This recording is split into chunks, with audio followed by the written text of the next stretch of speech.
la clase, déjenme, junto con este tema del video, partir la clase con otro tema formal, administrativo, por decirlo de alguna manera, en relación con un correo que me llegó. En general respondo siempre todos los correos. Los fines de semana muchas veces no reviso mucho el computador, así que por eso no lo contesté. Pero lo contesto acá frente a todos porque la pregunta era útil en relación con si es obligatorio o no leer las separatas de Maturana que subimos y el texto del profesor Bordalí. Y la respuesta es bien amarilla, en el sentido de que no es obligatorio, pero es altamente recomendable. ¿En qué sentido es altamente recomendable? Es porque en el mundo del derecho, las clases, a mi juicio en general, no solo en derecho procesal, son un insumo más con los que ustedes van a tener que estudiar. Y ese insumo, que son las clases, sus apuntes, los PowerPoint, idealmente siempre lo van a tener que combinar con el manual, que es lo que les va a confirmar que los apuntes en general estén bien tomados, que no se hayan saltado materias o algunos datos extra, y van a tener idealmente que compararlo también con el código para poder aprender la estructura del código, la geografía, la lógica de los artículos. No obstante lo anterior, nosotros este semestre hicimos un esfuerzo en que los PowerPoint sean lo más completo posible. Las diapositivas en ese sentido son casi feas, porque están demasiado pasadas a información. Y la razón es que como sabemos que las condiciones en que estamos este semestre hace más difícil imprimir, no les queríamos poner la carga extra de que sientan que van a tener que imprimir esas separatas, por ejemplo, para el curso. Entonces, en resumen, si alguien estudia solo con los PowerPoint y sus apuntes, debiese ser suficiente para poder aprobar el curso. No debiese necesitar nada extra. Ahora, si alguien quiere poder aprender más y ojalá sacar sus 7, sí, les recomiendo leer las separatas. Hay solo algunas partes de las separatas que entre comillas van a ser obligatorias para todos, que son, algunas diapositivas se van a referir a ella. De hecho, en la clase de hoy va a haber una, pero no es lo normal. Y en ese caso, por último, podrá leer esas pocas páginas a las que hace referencia desde el computador sin mayor problema. Dicho eso, pasemos entonces a repasar la clase pasada en 2 minutos. La clase pasada empezamos a ver mecanismos de solución de conflictos. Y dijimos que existían 3 grandes mecanismos de solución de conflictos, que son la autotutela, la autocomposición y heterocomposición. La heterocomposición. Perfecto, autotutela, autocomposición y heterocomposición. ¿Y cuáles son las diferencias principales entre estos mecanismos? La autotutela es un mecanismo empleado por 2 personas sin ningún tipo de ayuda judicial o mediación en este caso, sino que toman como el conflicto por sus propias manos, se podría decir, las partes.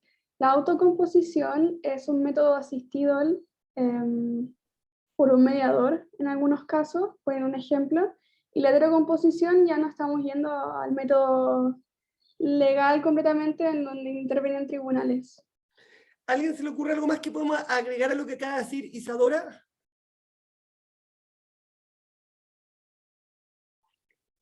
El autotutela, profesor, perdón, que el autotutela, profesor,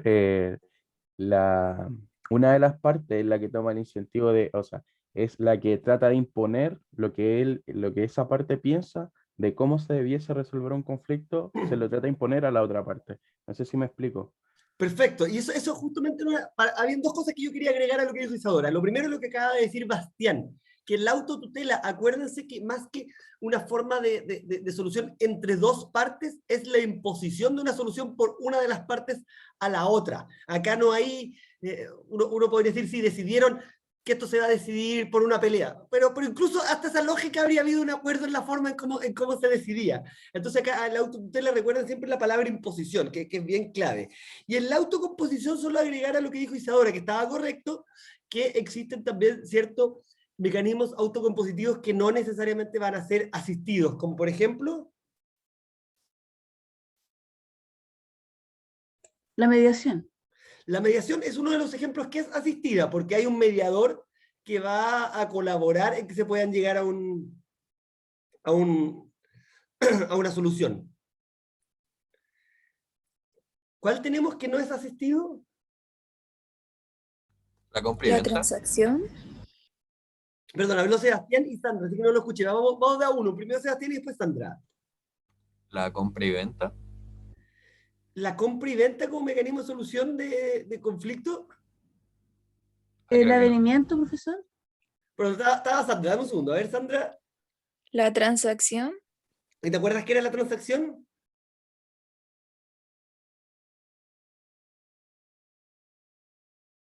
¿O alguien se acuerda qué es la transacción? Sí, cuando las dos partes resuelven sin un tercero. Pero ¿qué era lo que decíamos? Está correcto eso, pero lo definíamos de una manera, dijimos que si se lo preguntan a un profesor de Derecho Civil, se lo va a definir la transacción siempre como un... Un contrato. Contrato. Perfecto, contrato en virtud del cual, ¿cuál es el objeto de ese contrato? ¿Solución de controversia? Sí, pero acuérdense que Pero la está- solución de controversia era bien específica. Está destinado a precaver un litigio eventual o poner término a un litigio pendiente. Perfecto, José, muchas gracias. Y finalmente tenía, también lo que dice Simón es cierto, es un modo de extinguir las obligaciones, y la transacción, ya sea para precaver un litigio eventual o poner término a un litigio existente, tenía algo en común, que es Las concesiones recíprocas las que contraen concesiones las partes, recíprocas. ¿no? Exactamente, las partes tenían que hacer una concesión recíproca. Entonces, antes de poder pasar a la materia nueva, Tiare, creo que te quedó una duda de la clase pasada, así que encantado si la haces ahora. Sí, es que no entiendo del desistimiento, que me acuerdo que la clase dijo que al ser en el marco del proceso, que ocurría un efecto que es muy particular y muy relevante porque impide al actor volver a renunciar o reclamar ese incumplimiento. Eso no entendí. Eso, dijimos, vamos para atrás. Los métodos autocompositivos dijimos que pueden ser unilaterales o bilaterales, ¿cierto? Según si ambas partes que están en el conflicto en el fondo se ponen de acuerdo para solucionarlo, o el conflicto se soluciona básicamente porque una de las partes renunció a su pretensión. Cuando yo presento una demanda y soy el demandante, una vez que mi demanda sea notificada al resto de la parte, ya no existe la institución de la renuncia. ¿Por qué? Porque ya existe un interés público en el juicio, que el juicio ya comenzó. Entonces, si yo quiero poner término a ese juicio, lo que tengo que hacer es desistirme de ese juicio. Esto es significar que ya no estoy interesado en buscar la pretensión. Pero esto me produce un efecto que es muy importante, porque no solo pone término al juicio del cual yo demandé y en el que me estoy desistiendo, sino que además me va a impedir poder iniciar un nuevo juicio. Ese es el efecto del desistimiento. Por eso es que la resolución que acoge el desistimiento, decimos que produce cosa juzgada, porque hace que sea inmutable. Esto es, que si quien se desistió luego se arrepiente y me vuelve a demandar, yo digo, mire, acá hay una resolución que acoge el desistimiento de esta parte y esta decisión está basada en autoridad de cosa juzgada, por lo que no me pueden volver a demandar. Ese es el efecto especial del desistimiento. ¿Se entendió ahora un poco Sí, más? gracias. Súper. Sí, sí. Y también lo último, otro mecanismo autocompositivo es el avenimiento, como bien decía Anaís en el chat. Entonces déjenme compartir la presentación para poder empezar con la parte nueva, que es la heterocomposición, ¿cierto? Y la heterocomposición, decíamos, que iba muy de la mano del concepto de jurisdicción. Y el concepto de jurisdicción lo dejamos marcado con lápiz rojo en nuestro artículo 76 de la Constitución, y también dimos un argumento doctrinario al cual vamos a volver en un par de clases más adelante cuando entremos a ver la jurisdicción. Lo importante entonces, para quedarnos desde ya, es que la jurisdicción va a ser este poder, esta facultad que tienen los tribunales de justicia para resolver los conflictos sometidos a su conocimiento. Vale agregar desde ya que esto no es solo una facultad, sino que se dice que es un poder deber, porque puesto en conocimiento de los tribunales un asunto, ellos no van a poder excluirse de fallarlo, están obligados, no existe una inexcusabilidad de poder pronunciarse. Y en este concepto de jurisdicción es donde entra el mecanismo del proceso. El proceso, ¿cómo pueden empezar los procesos?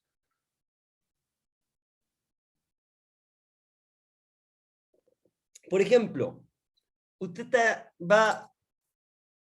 no estamos en cuarentena, entonces el domingo le invita a un tío a tomar once a la casa, usted le cuenta, el tío había invitado a más gente, y usted cuenta que tiene un arrendatario y el arrendatario no le está pagando y le muestra, mire tío, incluso acá tengo copia del contrato, tengo copia de los depósitos que me hizo los meses que me pagó, acá tengo mi cartola del banco en que muestra que no me ha vuelto a pagar, acá están los mensajes en que yo le he mandado y me reconoce que no me ha pagado.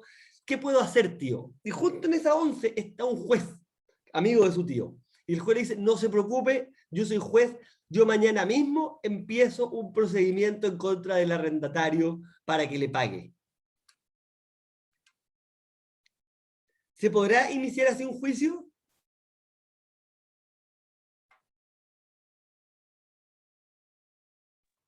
No, No. ¿Por qué no?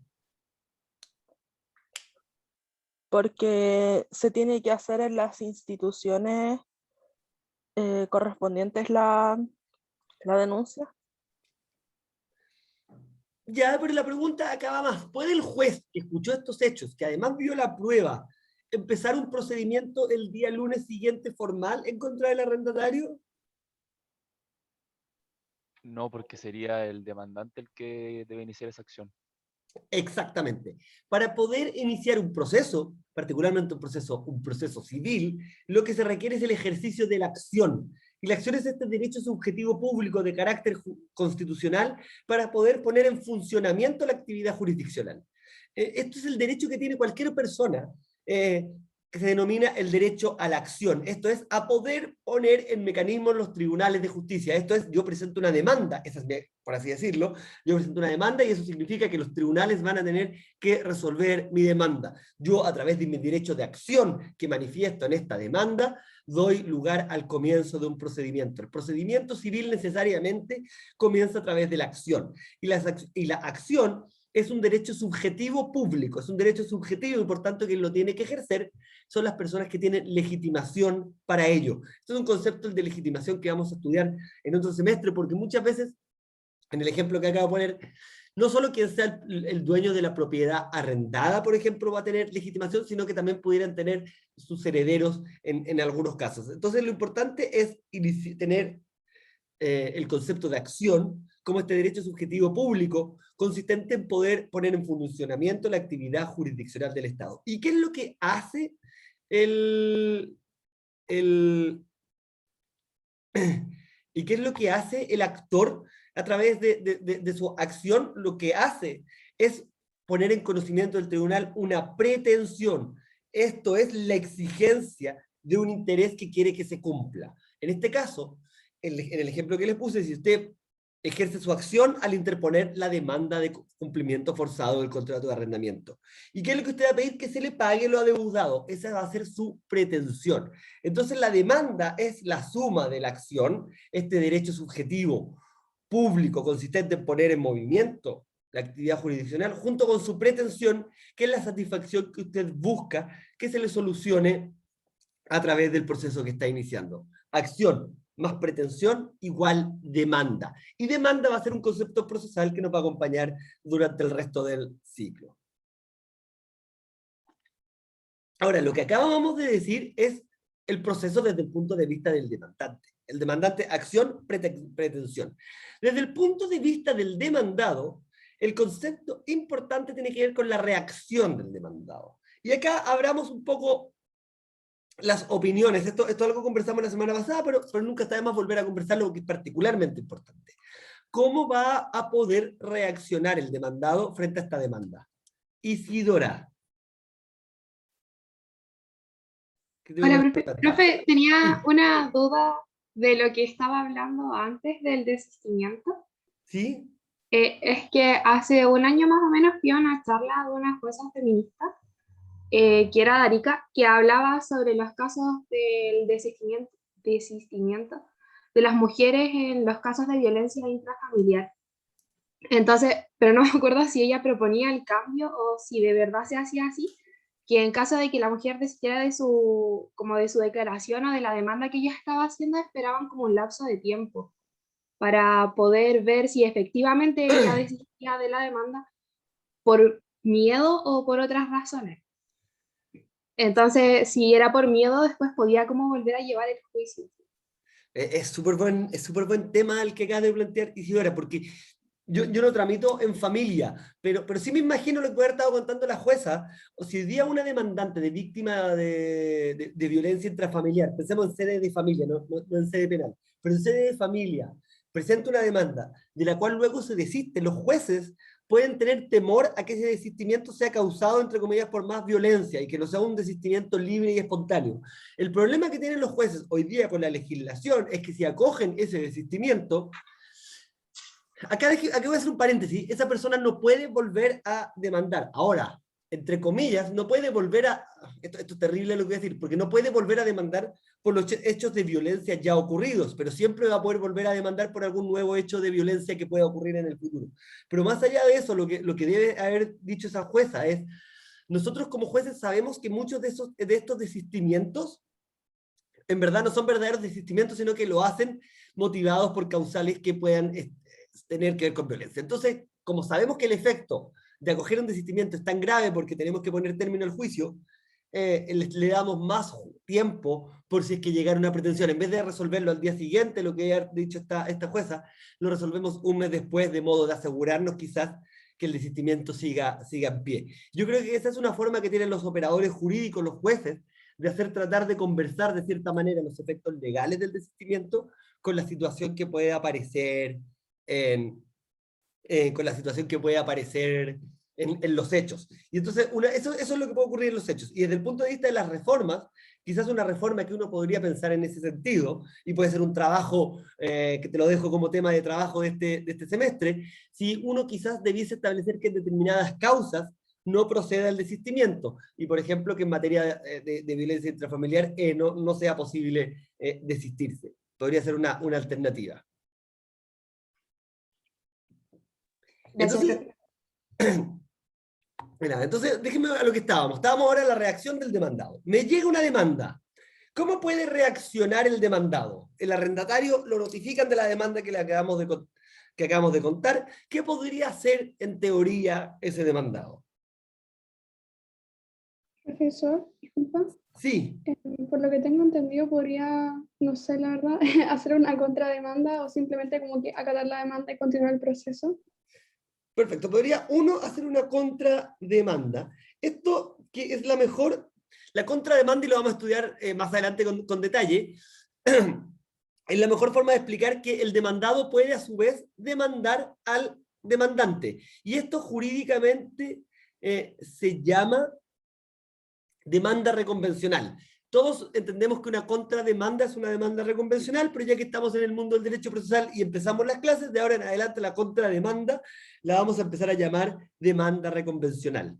Antes de seguir, perdón, Tiare, ¿en el proceso el conflicto toma un carácter judicial? Sí.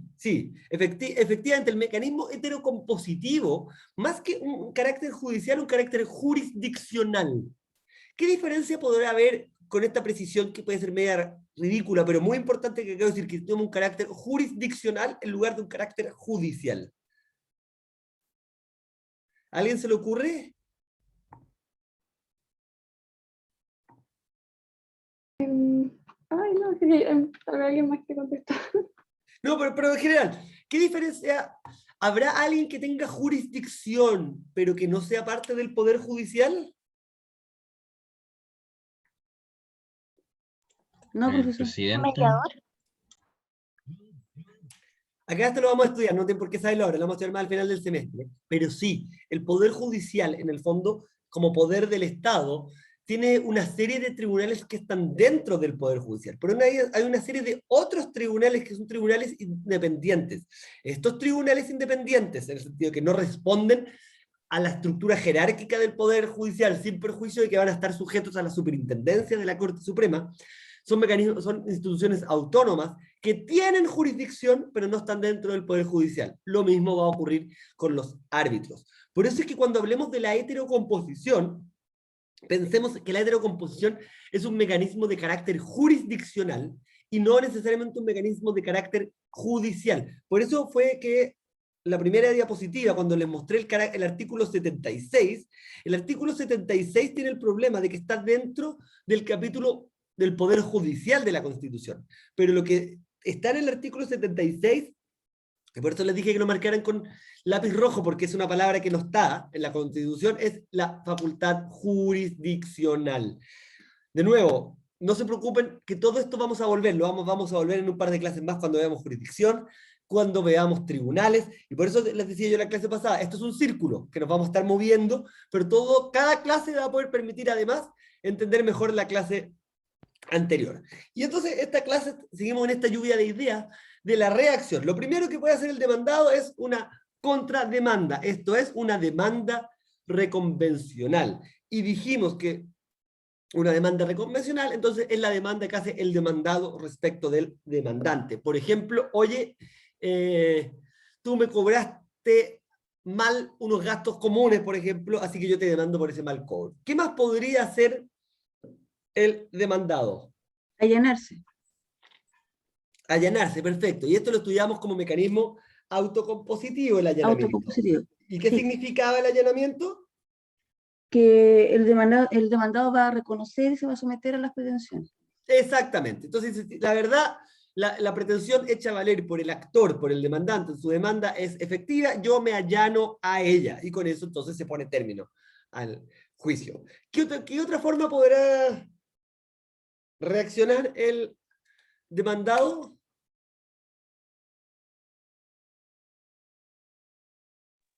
Acatar la demanda y buscar una defensa. Buscar una defensa, sí. Porque lo de acatar la demanda me sonó más a allanamiento, pero lo de buscar la defensa, Scarlett, eso es, defenderse. Y ya vamos a estudiar más adelante qué tipo de formas tiene para defenderse, qué tipo de excepciones puede interponer. Pero básicamente son tres grandes escenarios: el allanamiento, la defensa y finalmente la defensa más la contra demanda, que ya dijimos que de ahora en adelante le vamos a llamar demanda reconvencional. Profesor, Sí. tengo una duda, y podría ser el caso de que, por ejemplo, una persona presentase una demanda hacia otra persona, hacia otra parte, y la otra parte al notificarse dijera, hey, pero partamos primero un proceso, una mediación antes del proceso. Sí, en este es caso, una muy buena pregunta. Y esto va, y acá uno la puede responder de varios puntos de vista. Pero el punto de vista más importante es, yo como demandado, ¿tengo derecho a exigir una mediación? Y la respuesta ante eso es no. Salvo que, ¿en qué casos se le ocurre que el demandado sí debería o podría exigir eso?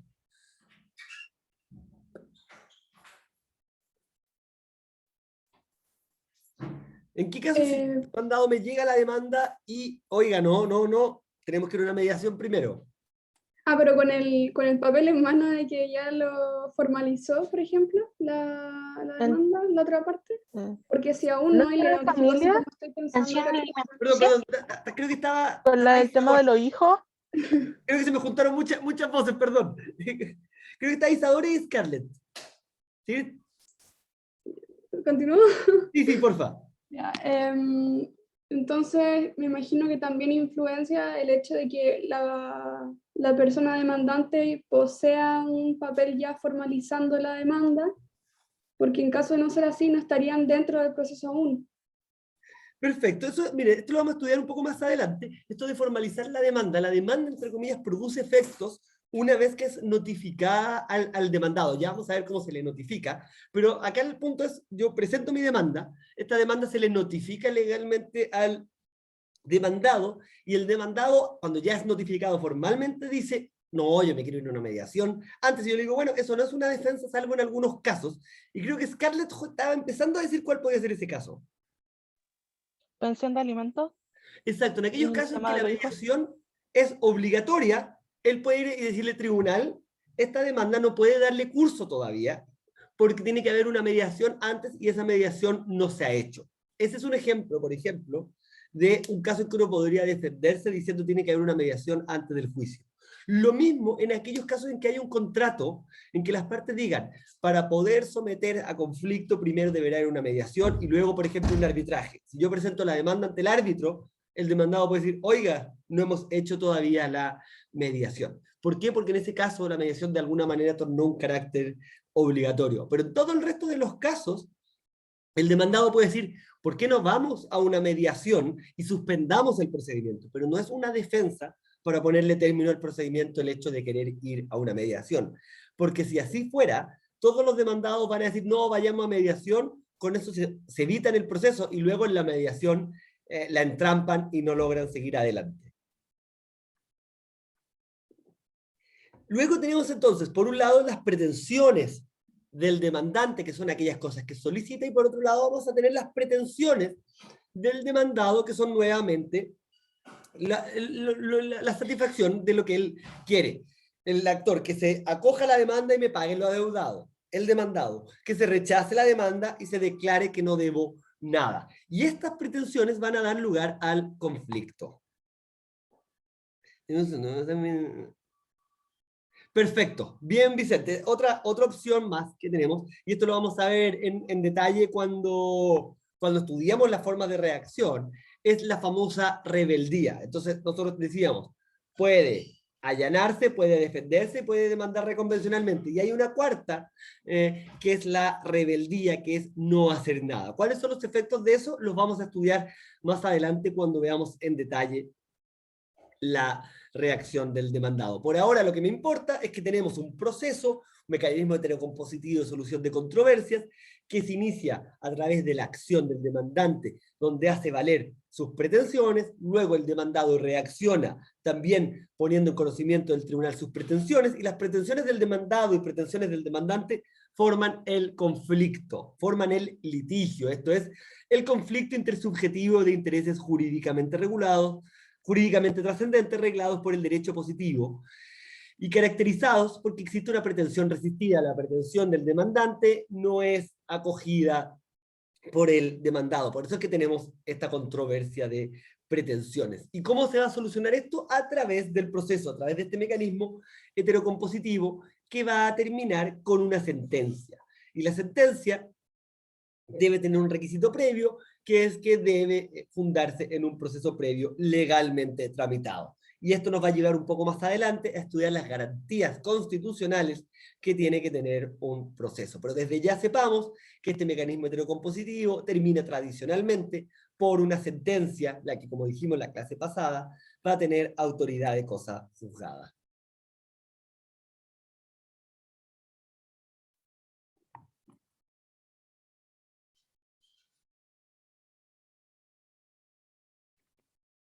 El proceso es definido como una secuencia o serie de actos que se desenvuelven progresivamente con el objetivo de resolver, mediante un juicio de autoridad, el conflicto sometido a su decisión. ¿Por qué les digo esto? Porque esta es una forma de resumir lo que hemos dicho ahora. El proceso tiene una serie de etapas, y estas etapas van a llevarnos a que el proceso termine. ¿Cómo termina? Con esta sentencia dictada en autoridad de cosa juzgada, que es lo que va a poder permitir que luego quien obtenga algo que le sea favorable pueda exigir forzadamente su cumplimiento. Respecto al proceso, tenemos tres grandes preguntas. ¿Cómo es el proceso? ¿Qué es el proceso? ¿Y para qué sirve el procedimiento? Vamos en el resto de la clase al menos a ver estas tres preguntas. ¿Cómo es el proceso? Esto tiene que ver con cuál es la forma externa del proceso. Y acá viene una distinción clave entre proceso y procedimiento.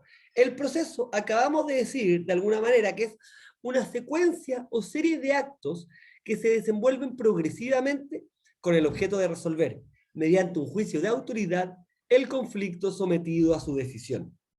El procedimiento, en cambio, es el conjunto de formalidades externas, de trámites y ritualidades establecidas por el legislador para los efectos que se desarrolle el proceso. De alguna manera, la relación que existe entre proceso y procedimiento es de género a especie. Existe un solo proceso, que como serie secuencia de actos que se desenvuelven progresivamente con el objeto de resolver, mediante un juicio de autoridad, el conflicto sometido a su decisión. Pero existen muchos tipos de procedimientos. El proceso, como forma de mecanismo heterocompositivo, es uno. Pero esta externalidad, esta formalidad que va a tener ese proceso, puede ser de muchas maneras distintas. Y por eso es que a lo largo de este ciclo vamos a estudiar muchos procedimientos distintos. El procedimiento ordinario, el procedimiento sumario, el procedimiento de menor cuantía, el procedimiento de ley de familia, el procedimiento de ley laboral. Todos esos son procesos.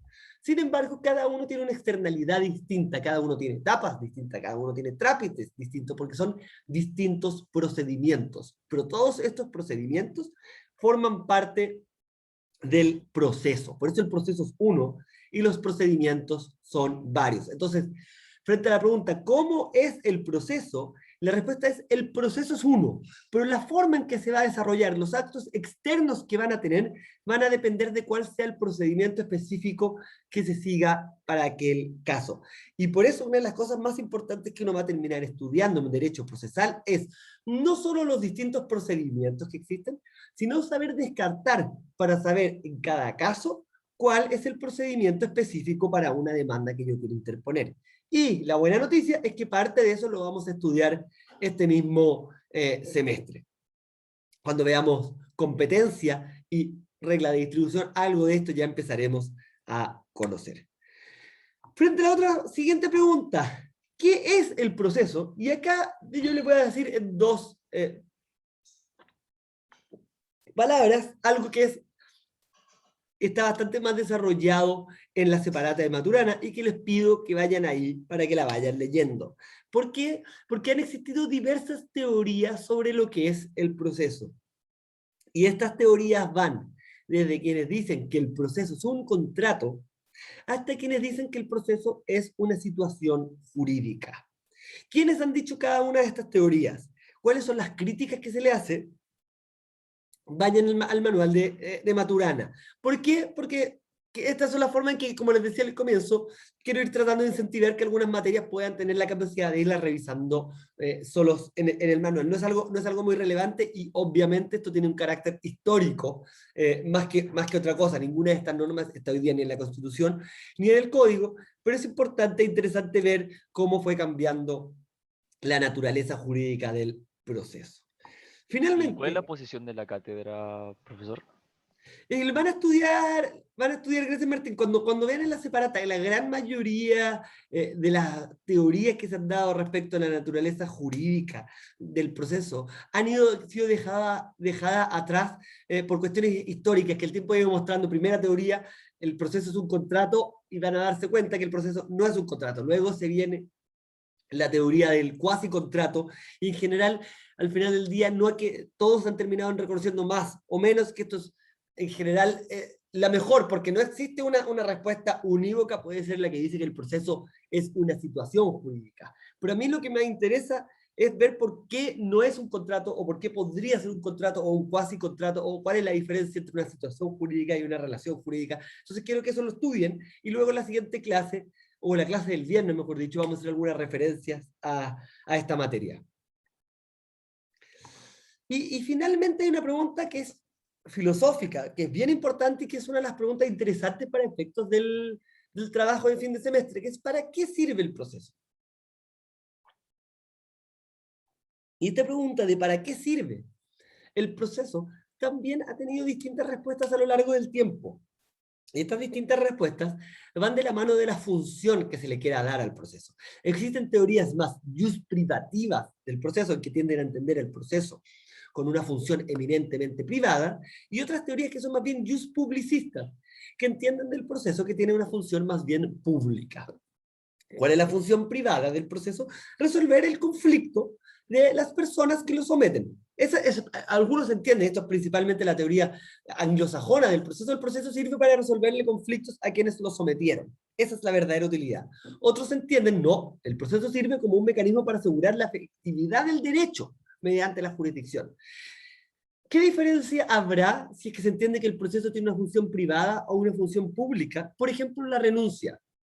Si yo entendiera que un proceso meramente tiene función pública, nadie ha llegado a decir esto, pero si yo entendiera que el proceso en general es solo función pública en el proceso civil, no debería darle lugar al desistimiento o al allanamiento, porque digo, yo necesito resolver esto mediante un juicio de autoridad y necesito saber cuáles son los hechos. Entonces las partes le van a decir, pero juez, nosotros tenemos derecho al desistimiento, tenemos derecho al allanamiento. No, función jus publicita. Eso sería el extremo, por ejemplo, de una función pública. El extremo de una función privada es llegar y resolver el conflicto sin necesidad de prueba, diciendo, oiga, usted lo que quería es que yo le resuelva el conflicto, y bueno, yo se lo resolví en conciencia. Mi prudencia y equidad me dictaron esto y no tuve ni siquiera necesidad de ver la prueba. Esos son los distintos extremos, pero este es otro tema que, de nuevo, desde un punto de vista filosófico, es bien interesante y se los planteo con particular interés para quienes quieran hacer el trabajo sobre esto. Esto es, de alguna manera, una de las materias donde pueden hacer el trabajo de investigación para final de semestre, donde podemos hacer también una ayudantía para poder guiar algunos temas en relación con esta materia. Con esto terminamos la primera unidad de nuestro curso, que tiene que ver con estas formas de solución del conflicto, mecanismos autotutela, autocompositivos, heterocompositivos. Y con esto entramos al segundo capítulo, segunda unidad de nuestro programa, que es la introducción al derecho procesal. Disculpe, profesor, tengo una duda sobre la acción penal pública. Por lo que tenía entendido, si antiguamente con el antiguo Código de Procedimiento Penal, si una persona, un usuario del Ministerio Público tenía conocimiento de eso, debía empezar un proceso. Pero el nuevo Código de Procedimiento Penal decía que no necesariamente tendría que ser así, por lo que me acuerdo. En este caso, ¿qué primacía tendría cualquiera de los dos códigos? Acá es bien interesante, porque efectivamente existen delitos de acción penal pública, y lo que permite los delitos de acción penal pública es que se empiecen a investigar desde ya. Si en el caso que yo les ponía antes, que fueron donde su tío y le cuentan la historia del arrendamiento, en lugar de lo que le hubieran encontrado, en lugar de un arrendamiento, hubiese sido, estuve en la calle y vi cómo llegaron y mataron a alguien, y esto lo hubiera escuchado un fiscal, ese fiscal habría tenido la obligación de iniciar un procedimiento de investigación penal. La gran diferencia para estos efectos, entre el procedimiento penal antiguo y el proceso penal nuevo, es que hoy día quien investiga ya no es el juez, sino que es el fiscal. Si esto lo hubiese escuchado un juez de garantía, el juez de garantía no puede empezar de oficio una investigación. Si lo escucha un fiscal, el fiscal puede empezar de inicio la investigación. No sé si con eso contesto la pregunta, Isadora. Sí, muchas gracias. Denme un segundo, denme un solo segundo.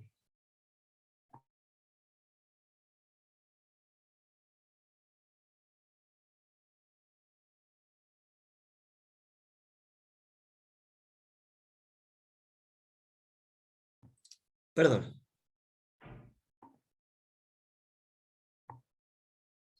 Ahora sí, vamos a introducción al derecho procesal. El derecho procesal lo ha definido Chiovenda como el conjunto de normas que regulan la acción de la ley en el proceso y particularmente la relación procesal. Otro autor, como Goldschmidt, dice que el conjunto de normas relativas al método que se sigue en los tribunales con el fin de que se reconozca frente al Estado la existencia del derecho a ser tutelado jurídicamente y que se otorgue esa tutela si el derecho que se invoca existe. ¿Por qué les pongo, más allá de la definición, los nombres de Chiovenda o los nombres de Goldschmidt?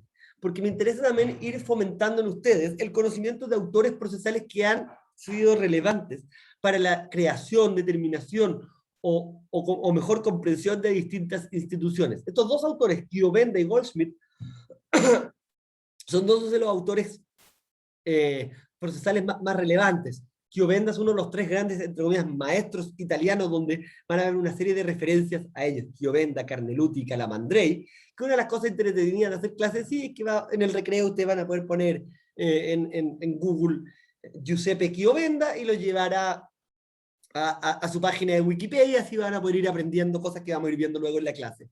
Y en el caso de Goldschmidt es particularmente relevante, porque es el maestro de Couture. Ustedes me dirán, bueno, ¿qué importa que sea el maestro de Couture? Eduardo Couture fue un procesalista uruguayo, y en general es reconocido como el mejor procesalista que ha habido en Latinoamérica desde el punto de vista de la formación de nuevos profesores. Y Goldschmidt es un europeo que había estudiado con los maestros italianos y en general escapa de la Segunda Guerra Mundial, llega a Uruguay, y esa es un poco la forma histórica de cómo llega a Latinoamérica lo que se estaba estudiando en Europa. Por eso Goldschmidt es particularmente relevante, porque es un poco lo que conecta lo que se estaba estudiando en Europa en 1930 en derecho procesal con lo que empieza a estudiarse en Latinoamérica. Ahora, más allá de las definiciones que estos u otros autores puedan dar de derecho procesal. Sí, Martín. Profesor Goldschmidt, creo que así se dice, en su definición colocaba que se necesitaba, ahí, justo al final, si el derecho que se invoca existe. ¿Eso quiere decir que es necesario que se vulnere un derecho cada vez que se va a interponer una acción para la demanda? Sí, me gustó, buena la asertividad de darte cuenta de esto, porque este coma, lo que agrega si el derecho que se invoca existe, lo que está persiguiendo al final del día es, oiga, yo le voy a coger su demanda, en realidad que el derecho que usted está invocando exista. Y el derecho, por ejemplo, el caso del arriendo, que es a que le paguen las rentas insolutas, va a existir en la medida que, uno, efectivamente esas rentas no se hayan pagado, y dos, que él tenga derecho a recibirlas, porque por ejemplo, si el contrato de arrendamiento hubiera terminado, su derecho a recibir las rentas no existiría porque no tendría ese derecho. O dos, si él no fuese en verdad el arrendatario, tampoco tendría ese derecho. A eso se refiere con que si el derecho existe, yo le voy a coger su pretensión en la medida, y yo le voy a otorgar tutela jurídica en la medida que su derecho efectivamente exista. Y por eso es que el proceso es tan relevante, porque es lo que va a determinar si en los hechos existe, y el juez va a determinar si además la calificación jurídica que el demandante le pone a esos hechos es la correcta. Muchas veces de nuevo la pregunta fue súper buena, y déjenme quedarme acá. Este es un concepto que nuevo, es de Maturana, que es un concepto súper útil para poder comprender el derecho procesal. Y dice lo siguiente: el derecho procesal es la rama del derecho que estudia la organización y las atribuciones de los tribunales, los diversos medios para lograr la solución de los conflictos y en particular el debido proceso y las reglas conforme a los cuales debe éste desarrollarse para la justa y racional solución de los conflictos. Fíjense, la rama del derecho que estudia la organización y las atribuciones de los tribunales, los diversos medios para lograr la solución de los conflictos y en particular el debido proceso y las reglas conforme a las cuales éste debe desarrollarse para la justa y racional solución de los conflictos. ¿Qué es lo que estudia el derecho procesal en simple a partir de este conflicto? O sea, de esta definición. ¿Qué dirían ustedes entonces, alumnos de derecho procesal, que ya saben esto? Si yo les pregunto, ¿qué estudia? ¿Cómo podemos definir el derecho procesal? ¿Qué es lo que van a estudiar en derecho procesal? El proceso. El proceso. proceso. Ya, van a estudiar el proceso. ¿Y en concreto qué van a estudiar más que el proceso?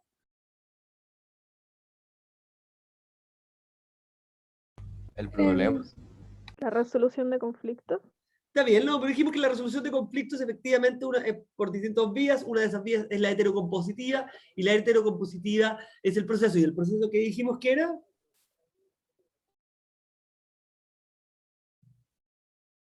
¿Qué era el proceso? Conjunto de procedimientos. Efectivamente, a eso quería llegar, Ignacio. Era una serie o secuencia de actos que se desenvuelven progresivamente con el objeto de lograr, mediante un juicio de autoridad, la resolución de un conflicto. Acuérdense que estas definiciones son relevantes. Y el proceso tiene una serie de ritualidades distintas que se explican a través de los procedimientos. Y estos procedimientos es lo que vamos a estudiar en derecho procesal. Cuando dice esta definición, los diversos medios para lograr la solución de los conflictos, en realidad lo que está diciendo que lo que vamos a estudiar son los diversos procedimientos para lograr la solución de los conflictos. ¿Pero qué más estudiamos en derecho procesal? La primera parte también, la organización y las atribuciones de los tribunales. Por eso es que en general decimos que el derecho procesal tiene una clasificación para efectos de estudio. Por una parte uno estudia derecho procesal orgánico y por otro lado uno estudia derecho procesal funcional. Este semestre lo que nosotros estamos estudiando es derecho procesal orgánico.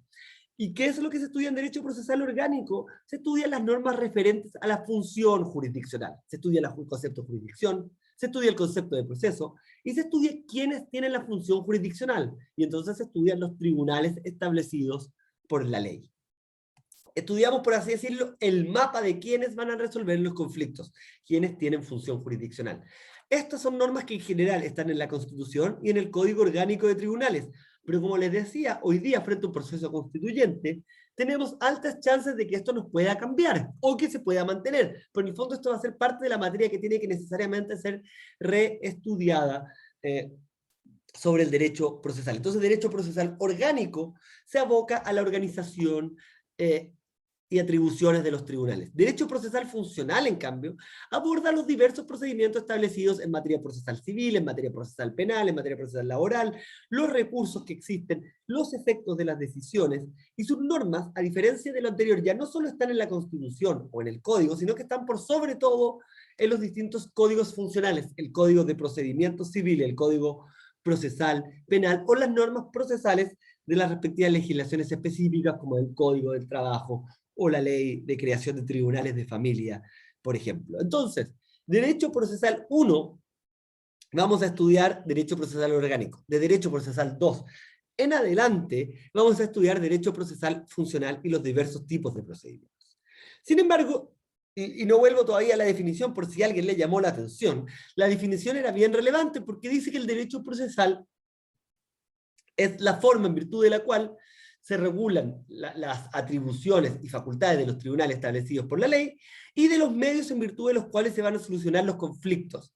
Sin embargo, le agrega un requisito al derecho procesal funcional. No cualquier medio va a ser apto para solucionar los conflictos conforme con la definición de derecho procesal, sino que estos medios tienen que tener una particular característica.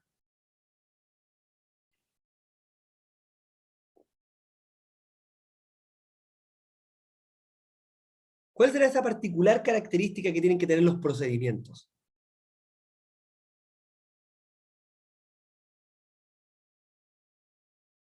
Tiene que funcionar acorde a lo que establece la ley, supongo, la verdad es que...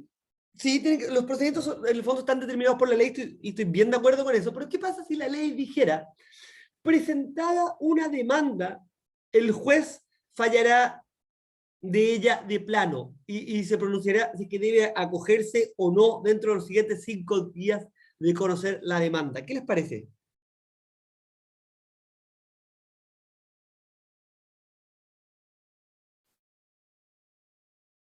¿Qué les parecería una norma como esa? Profesor, en el chat están Sí, acá veo. respondiendo. Profe, sobre la reforma procesal civil que se anunció, ¿qué tanto cree que cambie? Esta pregunta de Valentina la dejo para los siguientes, para los últimos 5 minutos. Déjame terminar esto y vuelvo a la... Sí, la repito. Me dieron ganas de decir que la pregunta de Valentina la contestará la subsecretaria Daza, porque es compleja, pero déjame repetir la pregunta actual. Tenemos la definición de derecho procesal, ¿no? Y dijimos que esta definición de derecho procesal nos llevaba a permitir distinguir entre derecho procesal orgánico y derecho procesal funcional. En derecho procesal orgánico dijimos que se estudia la organización y atribuciones de los tribunales establecidos por la ley. Y en derecho procesal funcional se estudia los distintos procedimientos en virtud de los cuales se va a poder solucionar el conflicto.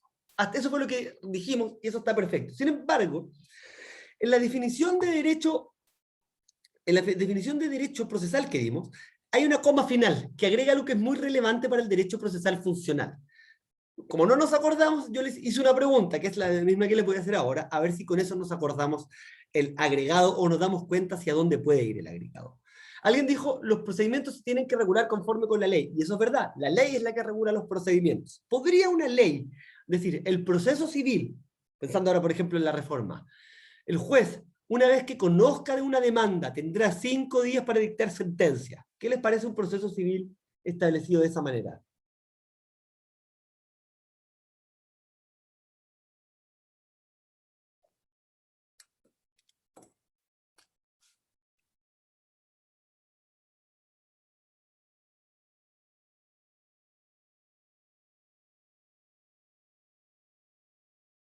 ¿Nadie tiene comentario?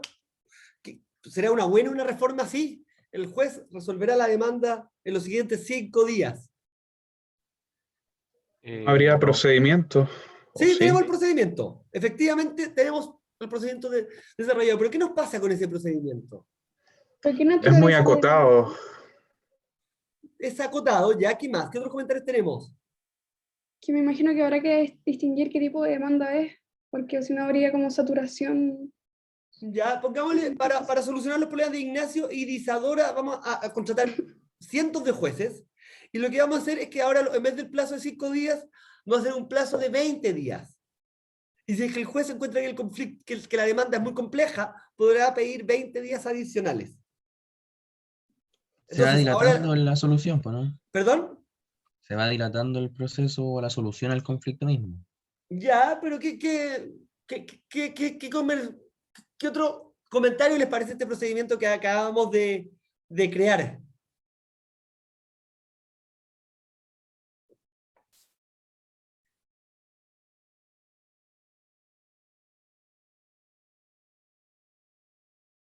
No sé, profesor, la verdad es que desconozco. ¿Nadie? Imagínense, parecería un juicio chino. ¿Por qué? Porque lo digo en serio, porque sí, una de las críticas que se le pueden hacer a los chinos se parecería a esta. Imagínense ustedes son el demandado en ese juicio. ¿Les gustaría un juicio así? Profesor, ¿tiene que ver con la igualdad ante la ley? Tiene que ver con la igualdad ante la ley, sí, entre otras cosas tiene que ver con la igualdad ante la ley. ¿Y por qué, Bastián, podría ser importante la igualdad ante la ley? O sea, porque no se le está dando las mismas oportunidades. O sea, no hay, como también mis compañeros dijeron, no hay un debido tiempo. O sea, no se le está dando las mismas oportunidades, porque ya ahí entró con preferencia el demandante. No sé si me entiende. Sí, y dijiste algo que es clave, no se les están dando las mismas oportunidades. No es un tema de tiempo si tiene 5, 20 o 40 días para resolver. El juez no puede nunca resolver una demanda sin escuchar al demandado, sin darle una oportunidad de escuchar al demandado. Y por eso es que los procedimientos no van a ser nunca cualquier cosa. En el fondo uno no puede determinar que un procedimiento no sea como yo quiera, sino que tiene que ser en cumplimiento de las reglas del debido proceso. Y eso son las garantías que vamos a estudiar ahora un poco más adelante. Entonces, ¿por qué les digo todo esto? El derecho procesal tiene dos grandes funciones. Derecho procesal orgánico y derecho procesal funcional. Pero el derecho procesal funcional no va a ser los procedimientos establecidos como yo quiera, como el legislador quiera, sino que tienen que cumplir con los requisitos de un racional y justo procedimiento, como dice la Constitución política. Y esos requisitos que tiene que ver la justa y racional solución de conflictos, lo que tiene que ver el debido proceso, los vamos a estudiar en Derecho Procesal 1. Y por eso es que uno de los temas que vamos a ver, que van a terminar siendo temas muy entretenidos de trabajo, son estas famosas funas como solución de conflicto. ¿Qué opinión podemos tener acerca de las funas como solución de conflicto? Otro tema que está de moda, la teoría de la cancelación. Y uno puede estudiar la teoría de la cancelación y el debido proceso. Hay varios temas, y esto es lo que les quiero tratar de transmitir, y por eso les doy estos ejemplos. Cuando pensamos en estas tesis de investigación, nosotros les vamos a dar algunos temas, y estos que se me acaban de ocurrir, los vamos a poner. Pero tratemos de ir pensando el derecho procesal en base a lo que nos ocurre en el día a día, porque eso es lo que hace que el derecho procesal uno lo pueda ir encontrando práctico. El derecho procesal es relevante porque regula de cierta forma los contornos que vamos a tener en la vida cuando queramos ejercer una acción o una pretensión. Y entonces déjenme terminar la clase de hoy contando un poco lo de la reforma que apareció el viernes. La reforma procesal civil parece ya un chiste viejo en el sentido que, para que se hagan alguna idea de todo el tiempo que llevamos discutiendo sobre reforma procesal civil, el proyecto de reforma procesal civil entró al Congreso en Piñera 1. Y no al final de Piñera 1. Eso les muestra un poco.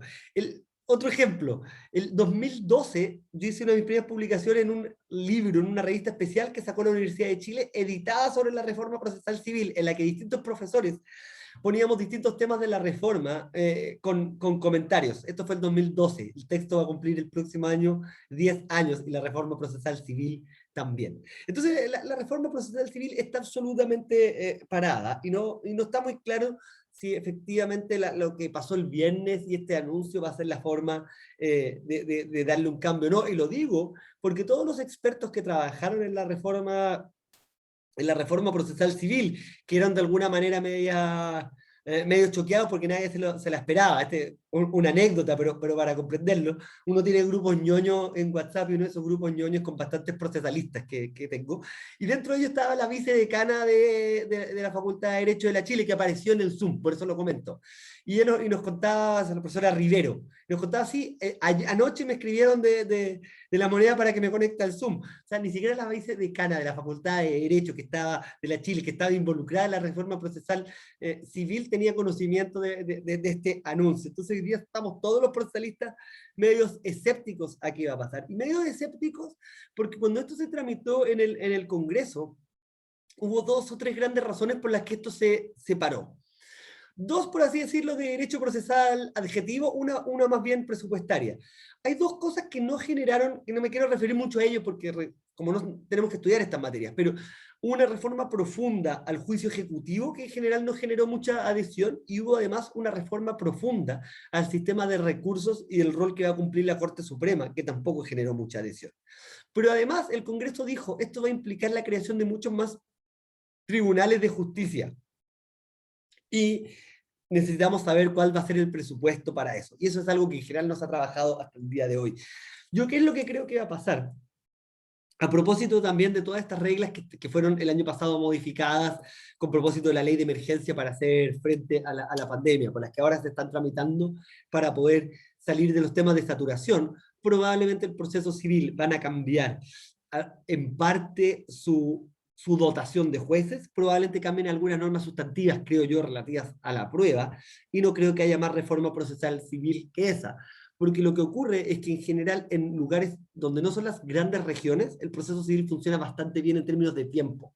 Lo que ocurre es que las grandes regiones como Santiago, lo que ocurre en los tribunales en Valparaíso, en Concepción, están demasiado atochadas de casos y por eso son lentos. Y lo que uno estudia además cuando hace un levantamiento de información, que prácticamente el 95% de los casos, si no más, son juicios ejecutivos. Entonces eso era lo que se quería sacar de los tribunales de justicia, porque salvo que haya oposición del ejecutado, de quien debe la plata, por lo general no hay mayor derecho que hacer y es un trámite más bien administrativo. Entonces, yo creo que todavía es demasiado pronto para saber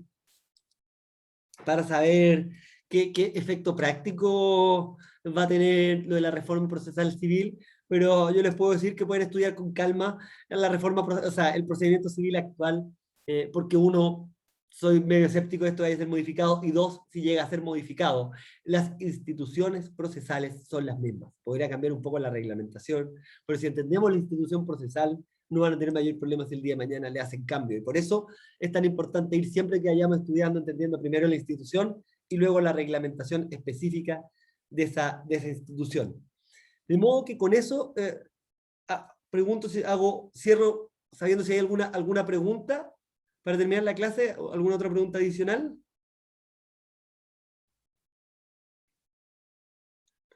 No habiéndola, entonces... Profesor. Sí. Sí. Sobre el trabajo de investigación, ¿cuándo tendremos información para comenzar a...? Esta semana. Ok. Esta semana, pero sí sepan desde ya que es un trabajo que va a estar pensado para entregar más bien a final del semestre. Yo sé que algunos de ustedes preguntaron a los ayudantes y querían que sea más bien al inicio del semestre. ¿Por qué es más bien al final del semestre? Porque entre más derecho procesal sepan, mejor van a poder hacer el trabajo. Si alguien me dice, pero es que ahora hay menos pruebas, sí, yo no tengo ningún problema, déjelo hecho ahora si quiere, y luego lo corrige a final del semestre en base a lo que viene. Entonces, pero más allá de eso, esta semana va a quedar. Lo que nosotros les vamos a entregar son las reglas formales, la cantidad de páginas en principio, el tipo de letra que van a tener que hacer, cómo se hacen las notas al pie, porque toda esta formalidad hay que irla aprendiendo. No va a ser un trabajo realmente largo, probablemente sean 7 páginas lo que les pidamos de extensión, y si uno piensa que en esas 7 páginas hay que hacer la descripción, el planteamiento del problema y la resolución, no queda mucho. Vamos a tratar de que ojalá puedan buscar algunas fuentes, no les vamos a exigir demasiado, pero sí es una buena forma de ver la investigación, y vamos a sugerirles temas. Ahora, quien tenga un tema distinto, lo que va a tener que hacer, y ahí les vamos a poner el procedimiento, es probablemente notificarnos el tema y pedirnos autorización, pero la idea es que cualquier otro tema va a quedar permitido de poder hacerse. Así que por mi parte, no tengo más para seguir esta clase, seguimos el próximo miércoles, y acuérdense que el viernes ya partimos con el primer festival de preguntas de Kahoot, de empezar a dar las primeras décimas para la prueba. Así que nos vemos el miércoles y ahí seguimos. Que estén muy bien. Chao, profe. Chao, profe. Chao, profesor. Gusto. Chao, Gracias. profe. Profe, que esté bien. Que esté bien. Chao, profe.